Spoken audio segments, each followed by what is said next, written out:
વડોદરાની એક હોટલમાંથી આધેડનો મૃતદેહ મળી આવ્યો છે। ચકચાર મચાવતી આ ઘટના સામે આવી છે। આધેડનો મૃતદેહ હોટલમાંથી મળી આવ્યો। ખાનગી કોલેજમાં નોકરી કરતા એકાઉન્ટન્ટનો મૃતદેહ હોટલમાંથી મળી આવ્યો છે। જલારામનગર સોસાયટીના પ્રવીણ સુતરિયા નામના વ્યક્તિનું મોત થયું છે। કપુરાઈ પાસે હોટલમાં યુવતી સાથે રોકાયો હતો। ત્યારે પોલીસે હાલ તો મહિલાની શોધખોળ હાથ ધરી છે।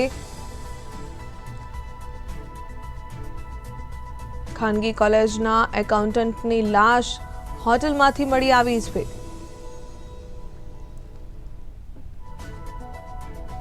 હત્યા કે આત્મહત્યા તે દિશામાં પોલીસે તપાસ શરૂ કરી।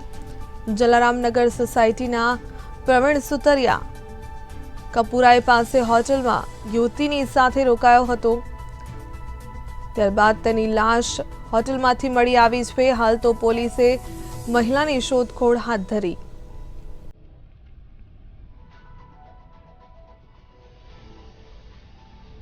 આધેડનો મૃતદેહ હોટલમાંથી મળી આવ્યો છે।